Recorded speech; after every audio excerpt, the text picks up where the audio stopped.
Just give yourself 20 minutes to pick up a crayon, pick up a pencil, dance around the house, sing. I don't care what it is, but that's what we want to ingrain in people. 20 minutes and you'll live a happier, better life. Hello, good people. I'm Dr. Michael Menino. I'm the Chief Science Officer at Flow Research Collective, and I'd like to welcome you to another episode of Flow Radio, where we dive into the applied neuroscience of human performance. I'm joined by my co-host, Flow Research Collective Executive Director and best-selling author, Stephen Kotler. So today we explore the power of flow, creativity, and art, and how preparing your brain to thrive in the 21st century begins with embracing the transformative power of the arts.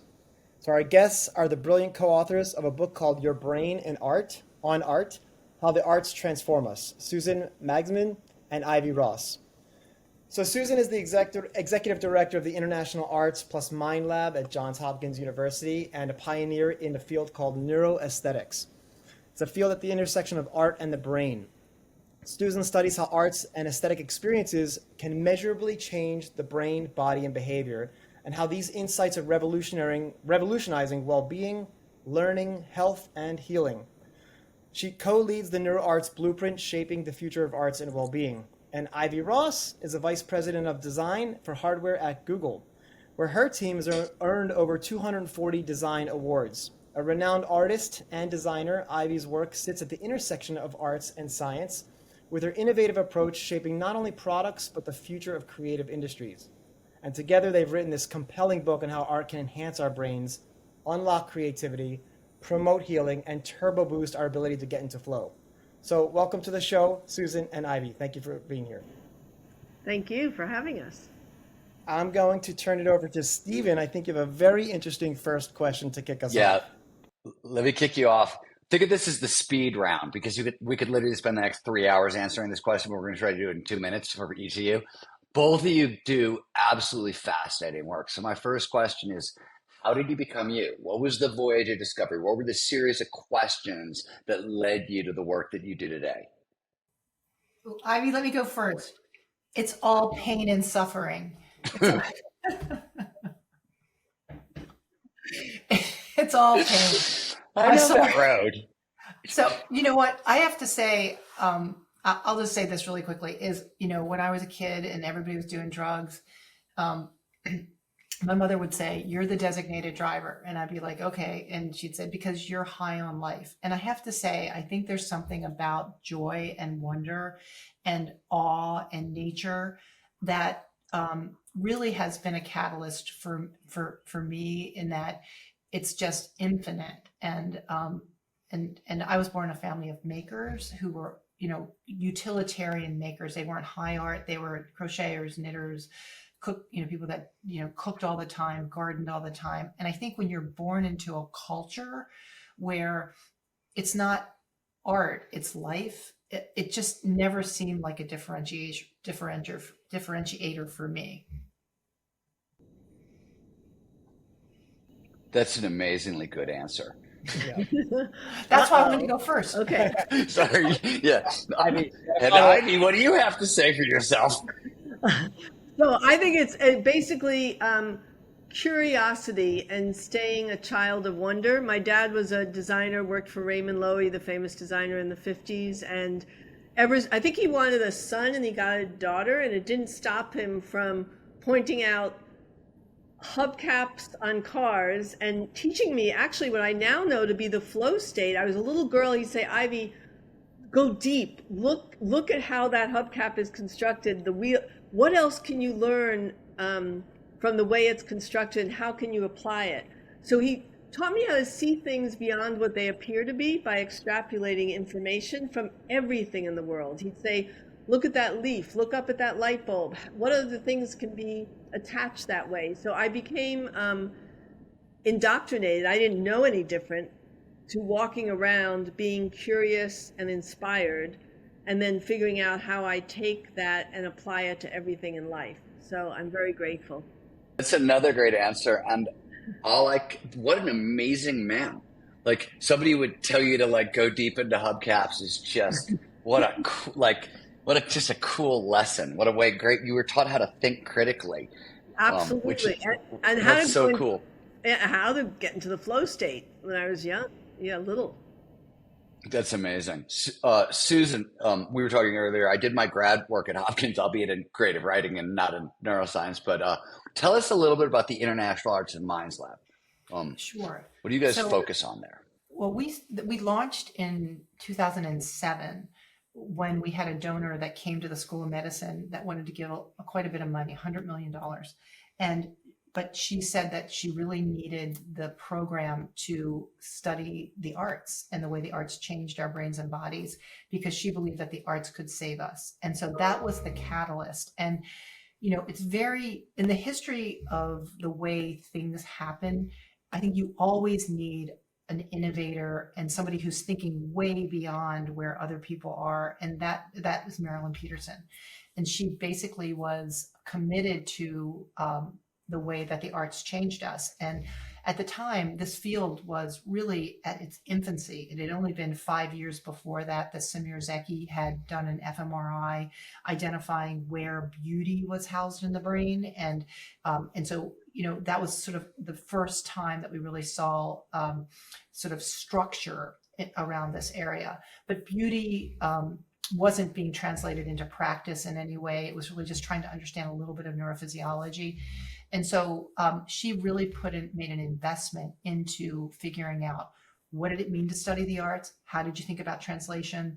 And so that work we did a lot over the years, including developing a model called the impact thinking model, which is how you study the arts and aesthetic experiences. And I always call it solution science, because it starts with the problem and then works to how might you study that from a multiple perspective, many ways of knowing, meaning neuroscience, cognitive science, could be psychology, public health, people with lived experience. And then how do you move that knowledge into the world, whether that's in healthcare, in education, in public health, in community building. And so we worked on that for a while and have really honed in on, I think, 3 main areas. One is field building. So, we built with the Aspen Institute, the Neuro Arts Blueprint, and maybe we'll talk about that later. We also work in intentional spaces, because we're in a space all the time, whether that's a virtual space, a physical space, some kind of way, so it brings in all of the sensory experiences, all the different art forms in space. And then we work in mental health. And we both work in youth mental health, and we also work with mental health across the lifespan. And that can be disease models, but it can also be well-being and thriving and flourishing. So those are kind of our main categories. We are launching our first upper level neuroscience course using the book Your Brain on Art this year, in a couple weeks, and we're super excited about it. The course sold out the first day, and we have a waiting list for. Can we audit online? Sorry to interrupt. Maybe, I don't know. But the idea is that there is no academic discipline to build the field of neuroaesthetics. And that's something that we think is really, really important to look at career pathways, whether you're a researcher or a practitioner, or a policymaker, or a communicator. How do you bring this work forward to really make it sustainable? And it's funny you asked that. Could you monitor it online? We are talking about finding a home to offer a course to the public that comes out. Yeah. Awesome. So, Ivy, I want to ask you about this from an evolutionary perspective. So we're wired for art, and can you walk us through maybe a little bit of the evolutionary biology and maybe even evolutionary psychology of that hard wiring? How did the brain evolve, and why did the brain evolve to produce art, to have aesthetic experience, to experience awe? Well, I can let Susan explain maybe the inner workings of the brain, but I can tell you, we went back and thought about, first of all, when did the word art even come into play? And we realized that in ancient civilizations and indigenous tribes, of which there's still 500, they don't even have a word for art, because that was the way they lived their life, right? Art being storytelling, singing, dancing, cave paintings. They didn't have to call it art. It was life. And really, we spoke to E.O. Wilson before he passed away, and it was amazing. It was like 2 weeks before he died, and we had this great conversation where he was talking about how really this all started around the campfire, fire, and people sitting around and sharing stories, and that our brain was wired to actually make neural connections from these various activities. That is the way we were designed. And then he also reminded us that 99.9% of the time humans have been on this planet, we have lived in nature. It's only 0.1% that we've lived in the built environment.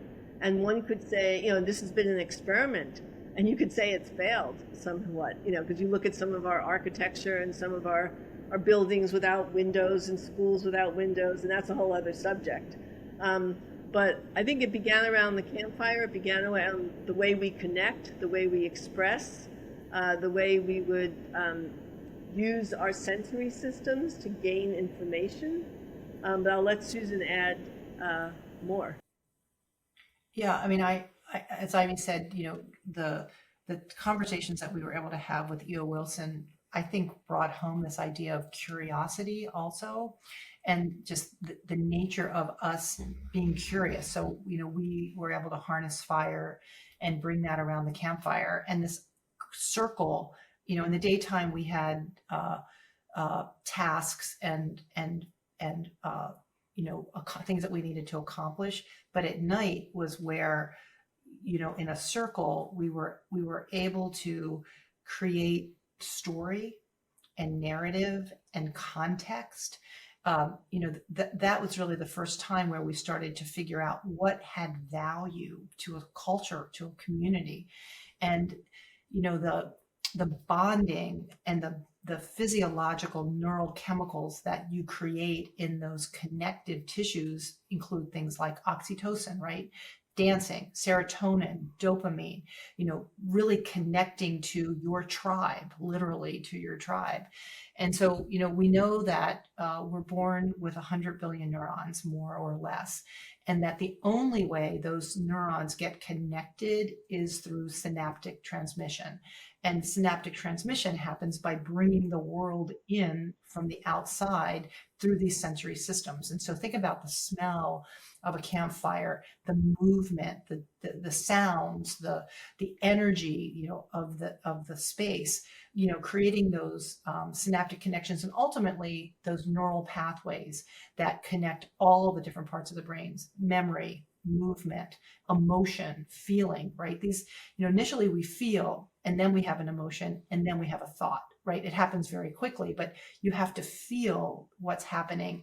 And those feelings create amazing neural pathways within you, but also connect us. So the synchronicity between each other is so amazing. And that really lays the groundwork for what it means to be human, what it means to have this creative expression, which is how we define art, in terms of how you find and you share your voice, and you also, react and respond in that sort of serve and return between the maker of something and the beholder. And, you're always back and forth in that dyad, every day, every moment. So oddly, off of that, empathy did not exist as a term until the 18th century. It was originally meant to describe how does emotion transmit through art, right? How do I make a piece of art? You look at it and you get the same emotion. You feel the same emotion I felt while making it. They had to coin the term empathy to figure that out. And then it became, Rilke actually turned it into what we think of as today. But off of the evolutionary stuff, and this is, I guess, an open question for either of you. It's one of my favorite things you did in this book is, and it really sort of highlights, I think, that deep evolutionary connection that we have to art, is you really focus on creativity and art as medicine and its healing power. And I was hoping you could elaborate a little bit on that. Well, creativity is an interesting word. And either of you? Should we pick on one or the other? I think we're thinking it's a big question, because that's the book, right? So we're thinking about, okay, Susan, why don't you start and I'll add on. Okay. Yeah. I mean, I'm going to turn it to you, and because, Ivy, I know you're going to edit this, but Ivy, start by talking about how we've denigrated creativity, because you talk a lot about that with Sir Ken Robinson and third grade, because I think creativity is something. Yeah, no, we know it all when we come in as little beings, right? And then I think we get shut down by society. And Sir Ken Robinson would go, I'm sure you've heard this story, right, into kindergarten, first grade, who's an artist? Everyone's hand goes up. And by the time you get to third grade, no one's hand goes up because judgment came in terms of judging. No, that's not the way you draw a tree. That's not the way. And it totally shuts down that need to creatively express without judgment. And it's really interesting because one of the things we've gotten so much gratitude for this book, but one of the things is people writing us notes saying, you've given me permission to make art again or be creative. And it's like, wow, they were waiting. We can't believe there's people that just, because it wasn't going to be their profession. It wasn't going to, they didn't think they were good at it. And the fact that what we're talking about is you don't have to be good at these skills. You just have to do them, engage. The benefit comes from engaging, from releasing, what we're finding is some people have big traumas, then there's micro traumas that happen every day, little ones on top of each other, more and more and more. And we suppress this because we've been taught not to express creatively. And, it's left for creative people, quote unquote. But we are wired and designed to need to get that information out there, out of ourselves, even back to ourselves without any audience, just as a reflection to keep us in homeostasis. So I think we come in being creative. I know often I was on the board of the Institute for Play. I'm a big believer in play. And he taught us that, and I did this with some of my employees, if you're trying to figure out, are you doing the right thing in your life now? Think about when you played as a kid between 0 and 5, what were you doing? And fast forward, is there any essence of what you were doing then to what you're doing now? Because that's what your little soul, you came in to do. So I did that exercise, and I was doing puppet shows, teaching people very big concepts like electricity, but teaching it to them through puppets, through color and shape. And I realized, oh my God, that is so what I'm doing today on a different scale. But it shows that innate creativity that we have, we know who we are as little souls. And then it kind of gets sucked out of us, and we just stop. And so we've been optimizing for efficiency and productivity and put this piece of ourselves aside, this super important piece of ourselves that is imperative to our health and well. That was an incredibly eloquent answer. I just have to say, it was great. Yeah, and that's why I wanted you to go first. When you really dig into creativity, but when you really dig into it, if you, as Ivy said, you don't have to be proficient. And when you're judged at 3 or 7 or 8, and then you're shamed, that you're not going to get rewards for what you don't do well, right? So you start to figure out how to meet the needs of others, which automatically means that you're not investing in yourself. And I think the thing that happens is that you don't practice, you don't get better at sharing your voice because it's not to your advantage. And then when things happen, you don't know how to share your voice. We think that talking, in our culture, talking is so valued if you're a good orator, if you're a good presenter. But the truth of the matter is the way that you really share yourself is from the unconscious. We're only conscious of about 5% of what happens to us and what's happening with us. And so art allows us to bring meaningful, purposeful things forward.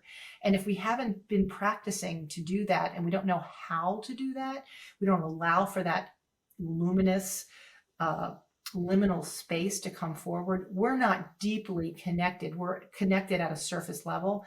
And then something happens, as Ivy says, as it will. You have trauma, big and small. And all those emotions get stuck inside of you. I mean, there's a part of the brain called the Broca region that when something traumatic happens, it literally shuts down. The Broca region is the part of the brain that helps you to speak. And so you're holding this information inside. And what studies are now showing is that when you draw or paint or sculpt or creative write, not trying to explain what happened, but just bring that forward. It often comes forward in symbol, in metaphor, in a different language that then allows you to come back and put words to it. So when you think about and make sense of it and reframe it and work with it, because then you've gotten it out of you. But dis-ease is out of ease, right? Is out of comfort. And I think we've forgotten that this creative expression, going all the way back to E.O. Wilson, is essential. That's how we're wired. Yet we've minimized it, we've marginalized it. We've said, oh no, if you're depressed, you need medication. And you may, but if you are able to, release what's been repressed, there's a lot that happens there when that sort of opens up in safe spaces. And sometimes it's, creative arts therapists, sometimes it's community artists, sometimes it's learning artists that you can work with. You can learn these practices. So your question about creativity to medicine, I think happens through this ability to have this creative voice. And different art forms are very helpful for different things. Like dance is great for Parkinson's. We know singing is really helpful for people with neurodegenerative decline. And other Parkinson's patients also use fine motor work. But we don't just want to cope and feel fine. We want to thrive and we want to flourish. And so, we are very barely touching flourishing and flow and all the things that we need to create the future, imagine the future we want. So that continuum, at first might not make sense, but it's kind of the through line to really being whole people and finding that purpose and meaning and being healthy, truly physically healthy. And I will say I am, and that's all I want to say about AI, but right now specifically, there is no better time. I think we've been operating as if we are machines, and now the machines are going to take some rational things off our plate. So it should give us time to focus on using our imagination and creativity and exercising that muscle and over amping what it means to be human. Machines can have sensors, but they don't have sensory systems. And so I think it's a call to action now more than ever. Not only this great information, because we can get inside your brain without having to operate to see what's going on when you're playing music or you're dancing, but also I think there's no accident that this information is coming through as we humans need to exercise our imaginations more to be able to then co-create back with these machines. Great answers. Amazing. All right, so we do have maybe have a question on AI a bit later, but let's move on to this idea of flow. And you both mentioned flow state previously and even during this call. And Ivy, you actually mentioned something a little bit earlier about not having to be good at the skill. And you've heard this phrase, we see things we find beauty in things that are done well. So in flow, we have this idea of the challenge skills balance. And the challenges has to be a little bit greater than the skill set at hand that you're bringing to the task that you're engaging in. So 4%, for example. And Stephen, you can speak to this a little bit more, but this idea of being skilled at what you're doing and beauty coming from that. And I want to get into this whole idea of flow and creativity, right? Creativity often involves entering a state of flow. So from your research, both of your research, how do the arts how do the arts actually help people tap into flow states more easily? And what role do you think flow plays in the creative process as a whole? Well, I think when you're in that flow creative zone, you are out of your cognitive mind. I mean, I don't know, Susan, if you can explain the science, but you are literally in a different place in your brain that gets rid of all of what your cognitive mind does, and allows you to go deep into something that is pulling you. I mean, I know when my work got in 12 museums, I was an artist around the world. I won a lot of design competitions. It was because I was relentless about and loved the feeling of blocking everything out and being so determined to solve a problem or see a end result. I was working with niobium metal. With when you electrocute it, it rearranges the molecules so it reflects different colors. And I would just ask myself my own questions. You know, Susan and I found out that from working together, the scientist and the artist are very similar. We're both about asking questions and then relentlessly being devoted to the answer. You know, the artist through the creative exploration, and we both use creativity to do it. But it was fascinating. So I think that and it's very hard in companies today to get into that flow state because it is having to give yourself permission to get out of your cognitive mind. Why we have jobs. Yeah. And by the way, when I think you don't have to be good, when I think you don't have to be good at things, believe me, I love being great at things or good at things.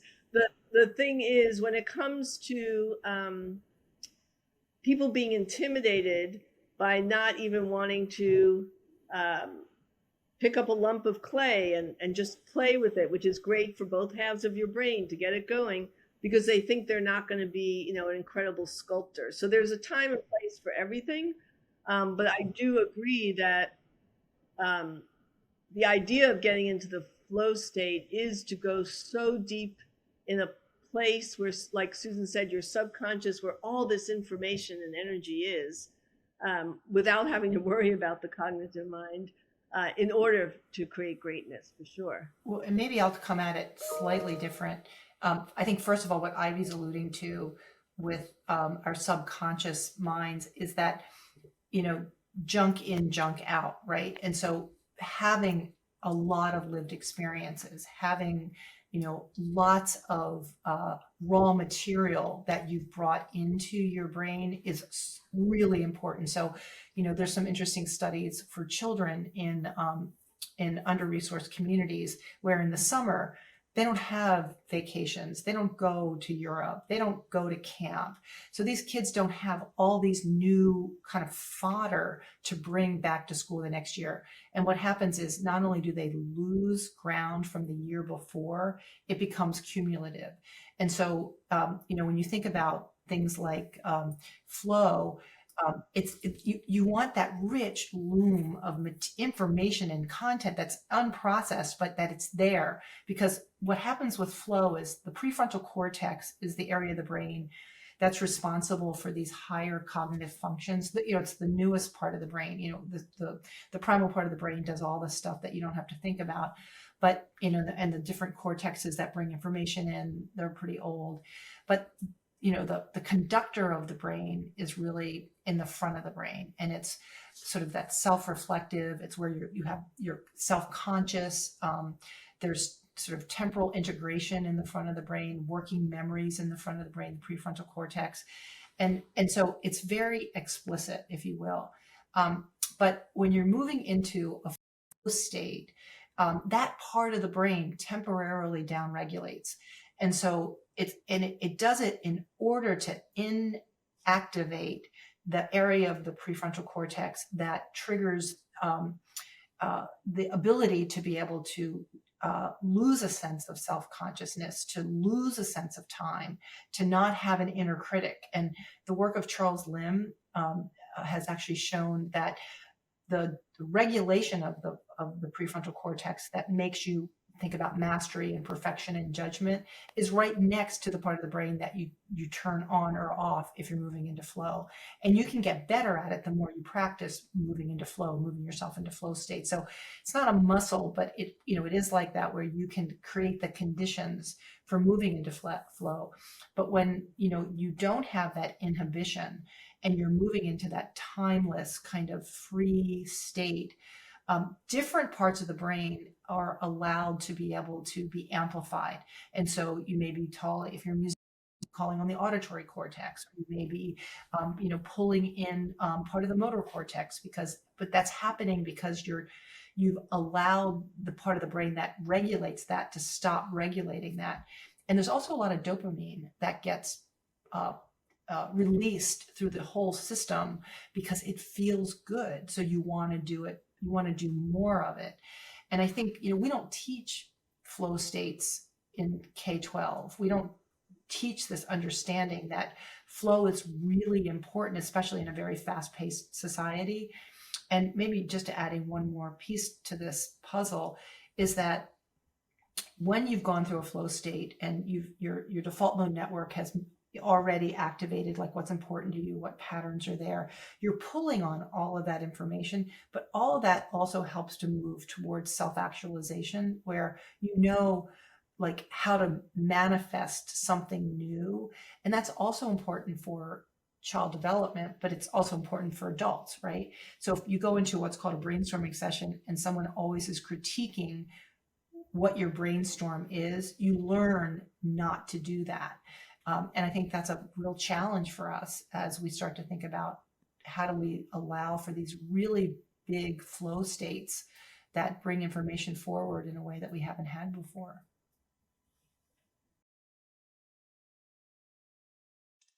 Susan, I'm so glad you brought up Charles Lim's work. I'm a huge fan of all of his studies.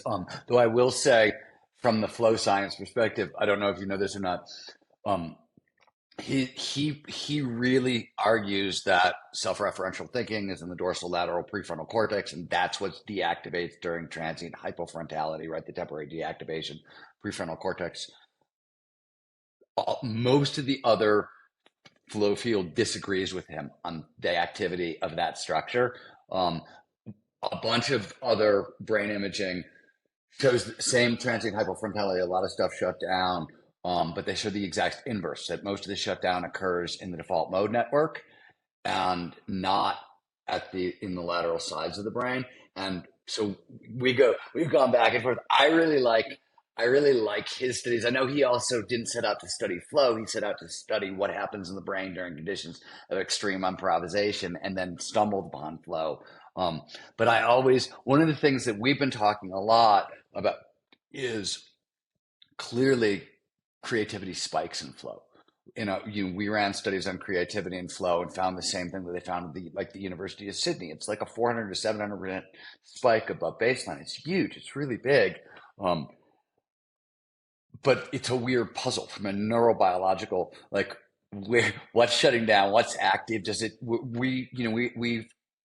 Our work is, and Richard Husky's work, who we do a lot of work with, really thinks it's task specific on what's shutting down and what's going on. But the really neat questions that we're being able to really probe questions of how to maximize flow to maximize creativity, how to maximize creativity to maximize flow. And there seems to be a really positive feedback loop there. So there was a long preface, my way of asking, in this whole sort of on the neuro side of this whole field and this whole puzzle, what's your thinking? What line of research is really firing you up the most? Yeah, well, I like what Charles has done some interesting work in different art forms, and I think that is really also interesting because he's getting similar results in every art form related to improvisation, which equals flow equals creativity in a way. I think what I want to say about the research is, this is a nascent field. It's a new field, and we're pulling on neuroscience, cognitive science, psychology, psychiatry, public health, and I think it's really important to think about this field as a generative field, to think about the neurophysiology, systems, structures, function, behavior, and also outcomes, because, we don't know a lot about how different drugs work on the brain necessarily, right? Yet they're prescribed. And I think we have to really keep thinking about, there's no money in neuroaesthetics research from the federal government. Or mostly it's been fueled by philanthropy.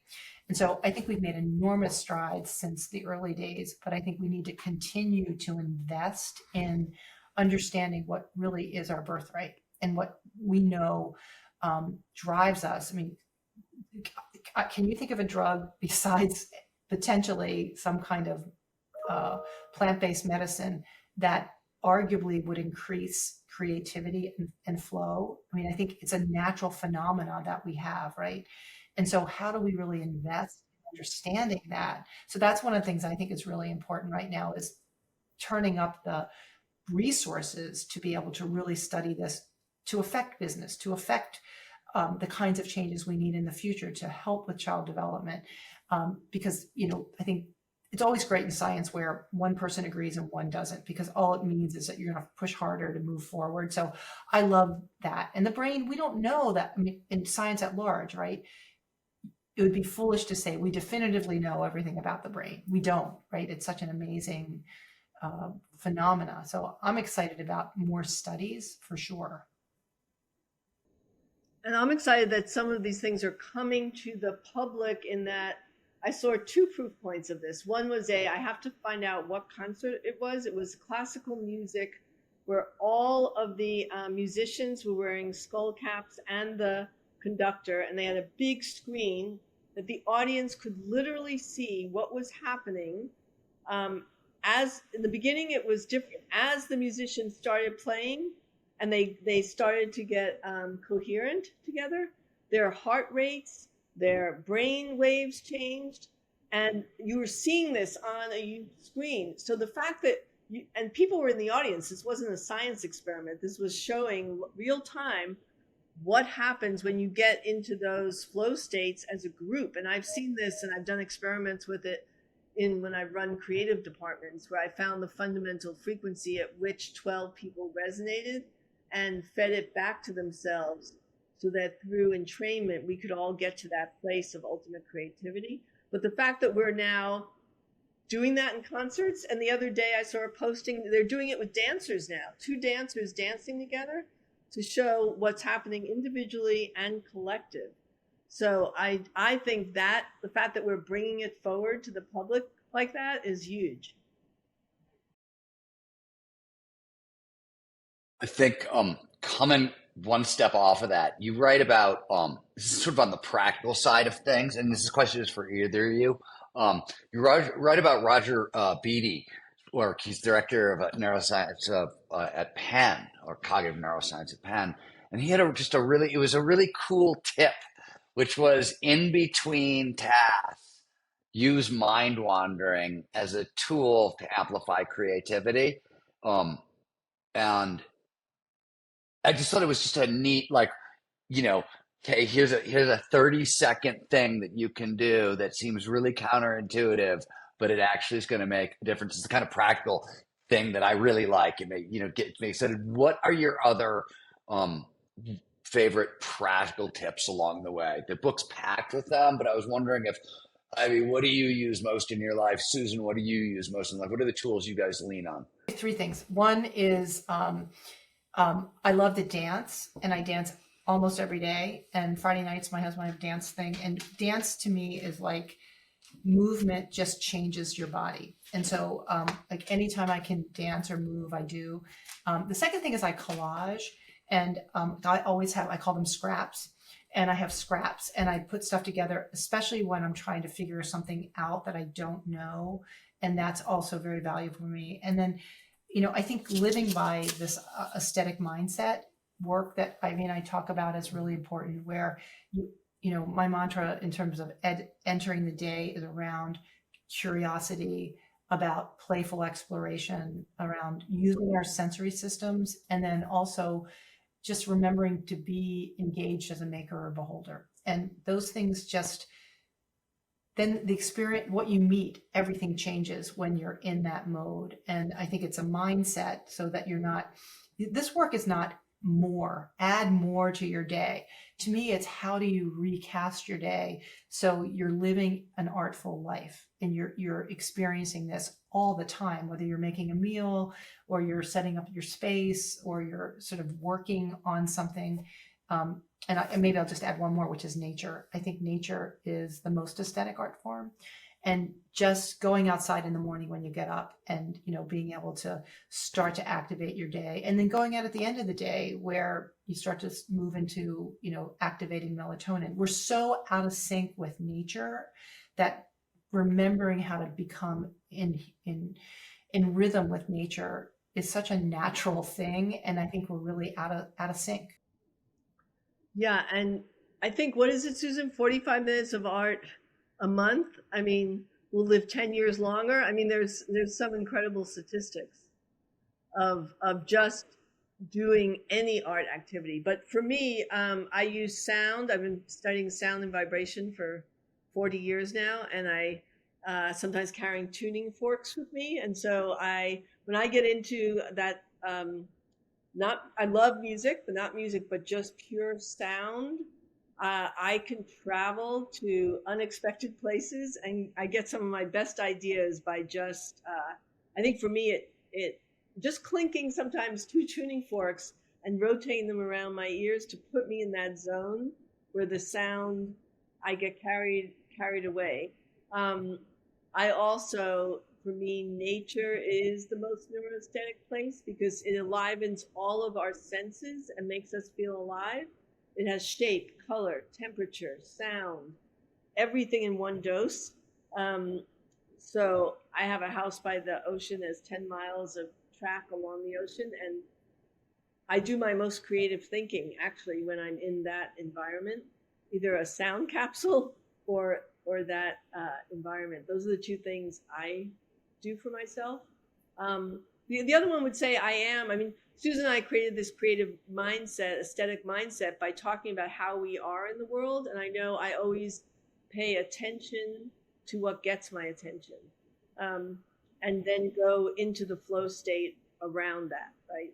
So I think I'm very intuitive around what will get my attention, and then I go deep because it has something to teach me when it usually gets my attention. So I would say I live by that as well. That's the third thing I do for myself. It's very nurturing. Great. Thank you both for that answer. Yeah, Yes, great answer. yeah, good answers. All right. So Ivy, here's the AI question. Which I may or may not be able to answer, but try me. This is for both So of you you. have to. but you did- We by the way, we've got a dedicated humans in flow cooperating with AI research program because I'm a big believer that that's the future. It's Cool. I didn't right. know that. So we've had a sort of Michael runs a big AI department as well, and so we've been focused on the intersection of flow and AI and how to. I'm not a big believer that we're going to be able to hook our brains up to the web. I think anytime soon, and I think in the interim, in the gap, it's got to be humans and AI. AI isn't good at lateral thinking. Humans, right? So we can do the lateral thinking. The AI does the pattern recognition, and if we're doing flow, to me that's the secret sauce. And so we've been trying to figure out how do you optimize for that for a while now. Right. It's not either or. It's both and. Yeah, it's both and, of course, totally. And what does that look like? And I think we're just beginning to, and we have to play. I think talk about playful exploration. I think that's exactly what this field needs right now, without going crazy. And we don't know, right? We don't know. We need to get into playful exploration. Sorry, Michael. Go ahead. No, that's it. We're moving into this world where AI is being creative, or maybe will be creative, right? And it's being used to generate art in ways that we couldn't have imagined a decade ago. We're going to see new art forms and at the intersection of technology and creativity. So how do you think AI generated art fits into this broader conversation about neuroaesthetics and in particular the human brain's response to art? Yeah, well, there is some proof, right, Susan, that in general, things digitally, there's no substitution, first of all, for seeing real art or touching it in 3D. But absolutely, because people would ask us, viewing art online, it absolutely is super healthy for your brain. It's, one may be a little bit more effective than the other. I know that's not what you're asking, but I just want to declare that up front. In terms of, I know a lot of artists, friends are in a panic about AI generated art. And I think that's why we need to do this playful exploration. It's a tool, just like any other technical tool was, where like everyone was panicked over digital photography because it was going to take away from real photography. But then the creativity that digital photography allowed photographers together brought photography to another level. So I think the same thing is going to happen. Like, so I think people are playing with this generative AI art. Some of it I like, some of it I don't like. It's not about judging it. I think it's about early days to see. I believe we're both here to together bring. We can't even imagine what that new form is yet, and that's the scary thing for people because it hasn't yet been created. So I would say that I think we will create new forms of art because of this, and we just don't know what it is yet or see it yet. So right now, I think some people are afraid of it because it's. I don't think its use is to just copy what we've done. I think it will have further implications and make us more imaginative and creative, which as a society we need to solve the problems of today and tomorrow. So I think it's going to, but we have to engage and do the playful exploration to see where it's going to take us, because it's such a great tool. It can do certain things that we shouldn't have to do. And then we could utilize, and this is why it's important that we understand our humanness together of what we have to give, like you say. And there probably are, like, bioethics is a great field because there are definitely ethical implications for AI that need to be really understood. I'll give you one example of an AI intervention that I think is brilliant. And I don't know I don't know how you context this, but there are many people who have had serious mental illness issues over their lifetimes, and they feel very isolated and disconnected to family and friends because you use the word empathy. These difficulties are so deep and so held that others can't empathize because they haven't had those kinds of experiences. Deep depression, could be bipolar, could be schizophrenia, could be any number of things, huge trauma loss that you can acknowledge and witness, but you can't feel. And what they've done is worked with AI to create art that expresses how they feel. They pick an artist, say it's a Mondrian or a Monet. They describe I feel like I'm in a cage. I can't breathe. I'm all alone in this vast universe, and the AI creates an image for that person. And I've seen this where these images have then been shared with family and friends. They instantly feel it. They instantly get it. And it's like this amazing connection and I would imagine you could do that with music. You could probably do it with other art forms, but what I've seen is in visual art, and it's pretty extraordinary. It's almost as if you're giving a blind person sight, right? You're able to help to show something that you could not see any way you tried. And I find that to be an extraordinary gift. Yeah, so in that way, the AI is expressing through vision what the person had no capability to express, and therefore communicating to loved ones. It's pretty profound.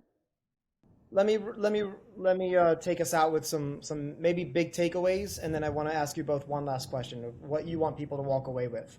So, I think some of the biggest takeaways of this is an amazing conversation. I think some of the biggest takeaways that I heard were art equals life, or art should equal life in many ways, like it does when we're children. That was one. Second thing is, I think you both sort of said directly, but also implied that art is necessary for well-being. It's a necessary requirement for our flourishing. Susan, you talked about that as well. I love the idea of aesthetic mindset. I think that's super important and necessary for moving into this world of AI, human AI collaboration. But what do you both want people to walk away with? And in general, why does neuroaesthetics matter for the everyday person? In 1 minute or less. Okay. Yeah. I'll start. You're mean. I'll start. We want people to walk away with an understanding that just like it took us many years, but we now understand we need 8 hours of sleep. We need 20 minutes of exercise. We want people to take away that you need 20 minutes of an art practice. Just give yourself 20 minutes to pick up a crayon, pick up a pencil, dance around the house, sing. I don't care what it is, but that's what we want to ingrain in people. 20 minutes and you'll live a happier, better life. I mean, yeah, I mean, I think we have an art for that. We have proof. Anytime, anywhere, any art, anybody. I think it's, the equity issues around arts and aesthetic experiences are maybe more implicit than explicit, but anybody can do this and at any age. And I think that's really, really important. And I also think the marriage of arts, science, and technology is really important because it is a triad. And so they're not against each other. I think they really need to work with each other. And when you change your lens about this, you do change your life, as Ivy's saying. And I think that's really critically important. And the world is hungry for something to bring us back together at an individual level and a collective level. And as I said earlier, the arts are our birthright. And so we have forgotten that. And I think we're less human because of it. Great. Ivy, Susan, thank you both so much for writing the book, doing this work, bringing this important science to all of us and showing the importance of it. Thank you both so much for being on our podcast. It was a great conversation, very practical, and thank you. Thank you. That was a pleasure. Really a pleasure.